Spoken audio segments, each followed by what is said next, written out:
What's up, everybody? This is going to be a bit of a random ramble. I'm going to be talking about this liquid gold here from Vallejo some more because I gush about it whenever I can. Not sponsored by anything, but I really believe in this paint, so I want to talk about it some more.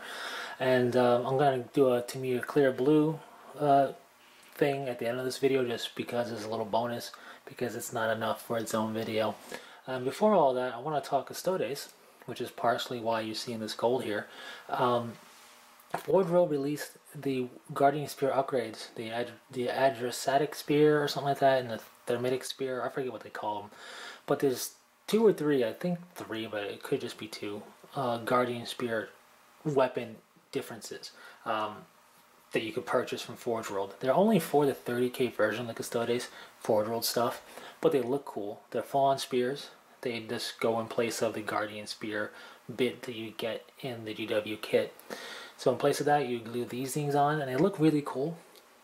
And I do plan to eventually get some, because I like to have the HQ guy stand out a bit with that weapon, just because it looks cool.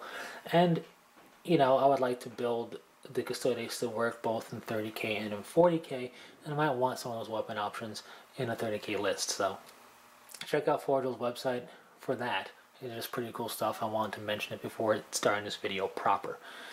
Anyways, with that said, this is Vallejo liquid metal. This is liquid gold. They also have white gold and silver, which is weird because they look virtually identical. They have copper, and they have some other golds. They have an old gold and a green gold, and I think a red gold or something like that. And they still very much look gold, but instead of being a pure gold, they're tinged a little differently. So it's still very much gold. You wouldn't mistake it for not being gold, but it just has a little bit of a subtle tinge to it. Anyways, you have to really shake these out a lot. They're very smooth, a lot of metallic and pigmentation stuff going on in there, and it's very, very smooth once you paint it and put it on. If you're going to get this, because it's not cheap, but it's not super expensive, I think, for how much you get. This has lasted me for a while now. If you're going to get this, chances are you're going to have to order it offline, because I haven't found it in stores. I have to go online. I typically get mine from Amazon, but you have to go online to find it.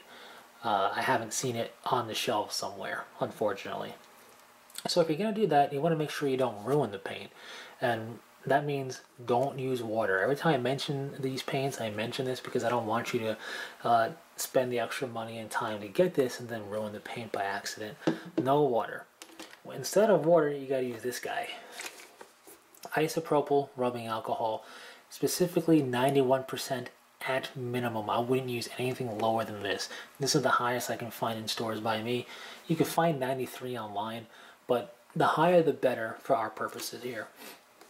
I think you all across the pond refer to this as white spirits, or is referred to as white spirits there. I could be mistaken, but if this is also what's known as white spirit, put it in the comment section, help people out. I think it is. But you want at least 91%, because the other 9% in this case is purified water, and you're looking to stay away from water as much as possible, so the lower the percentage, the more water that's in there. So 91% is a good minimum to go with. And this is what you use in place of water with your brush. This is what you wet your brush with. This is what you clean your brush with. If you got to, for some reason, thin this paint down some more or revitalize it, that's what you use. And other than that, you do it as normal. It's really good coverage. It paints almost like a wash when you load your brush up. It's very thin, so it'll really, when you get your brush loaded up like you would normally, it's going to just spread out all over the model. It doesn't gunk up detail unless you try hard to gunk up detail, but nevertheless, while it can give you good single coat coverage, to get into really ornate pieces such as Custodes armor, you're going to probably need a second coat to really get into all the nooks and crannies. In fact, I committed paint heresy, you could say, by taking some Custodes sprue here, and I went ahead and I just took bare sprue. I didn't even take the bits off the sprue. I didn't take the bits off the sprue because I don't plan to build one yet. I don't want to lose any of the bits. Once I get resituated with stuff, I will build it. But I went ahead and I just randomly slathered paint onto the some parts here without even really caring or trying. This is probably going to make some painters out there cringe, and the good painters are going to scream heresy and havoc and demand retribution, but I did this to prove a point. The point is, A, it's not ruining the bits. I wouldn't do this if I ruined these bits. And B, it gives you good coverage without needing a base. This stuff isn't flaking or rubbing off or anything like that. So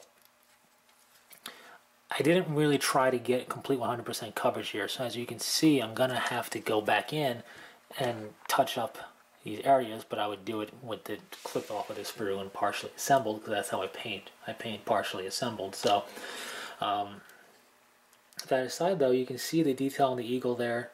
None of it's gunked up. All the detail still shines through. Same thing on the shield there. Just another coat would really clear that all up. On the leg back here and everything, it's all gold, very much gold, very bold gold. Nothing on this side, right? No. Very bold gold there.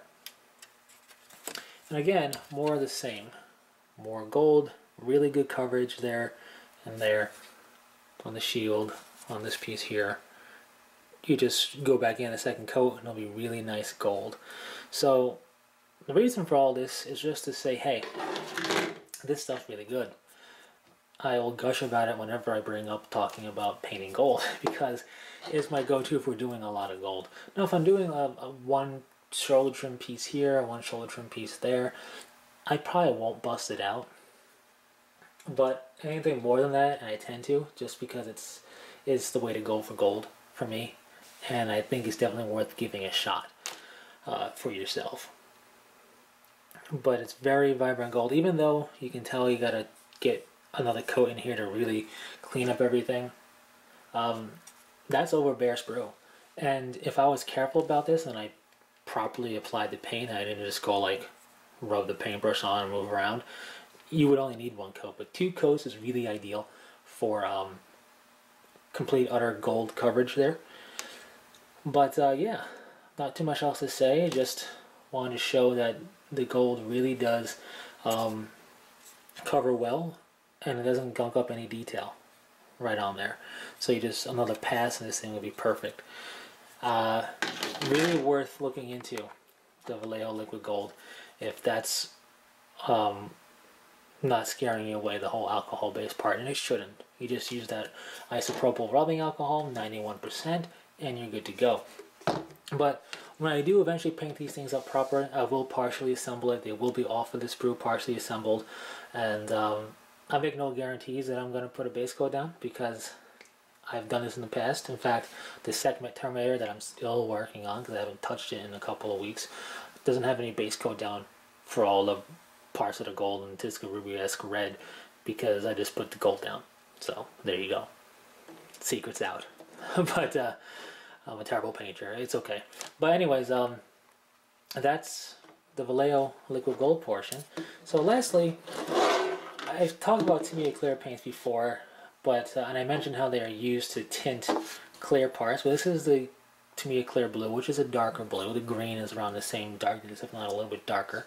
But I found these plastic pieces that I think were from a headlight, like an LED headlight or something. And it's kind of like a weird pyramid-esque shape.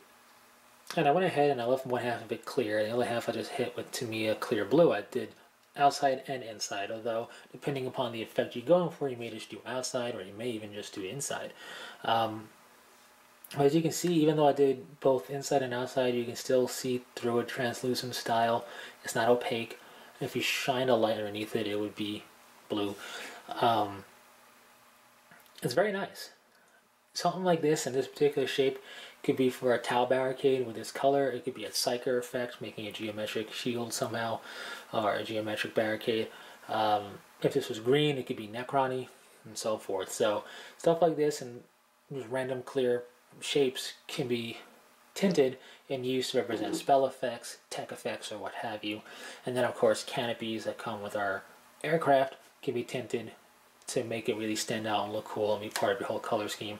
And when you tint it, you can still put the pilots in there, and you may not even need to paint the pilots up. You may do maybe like a grayscale effect where you might have like a light gray to the armor, and or a darker gray to the armor, and then like a something for the eyes or whatever. Or you might not even do any of that. You might just have the cockpit down, especially if you can't remove the cockpit. Everything will be tinted, so you can't even tell it's not painted. Although you might be able to, so you might want to do a base coat or just paint it up anyway because it's fun. But my point is, Tamiya clear tinting, I talked about it, so I figured I'd show you with Tamiya clear blue on these clear parts here. Anyways, that's it. So thanks for sticking through this little bit of a randomness here. But yeah, definitely recommend Vallejo liquid metal range. This is the liquid gold specifically, and you need this with it. Just keep that in mind. I'm going to constantly refer to them both because it's important you don't ruin your paints. Anyways, what are your thoughts on the Custodes spear stuff from Forge World? What are your thoughts on the liquid gold paint? I know I committed some paint heresy here, but I did it for the benefit of the video. And it's not going to ruin anything. Once you put it partially together and continue painting, it'll be just fine. No detail will be lost, so I think it's fine. Anyways, thanks very much for sticking through this. I've rambled on long enough. Questions and comments and your own thoughts on what's been discussed here in the comment section below. And until next time, take it easy.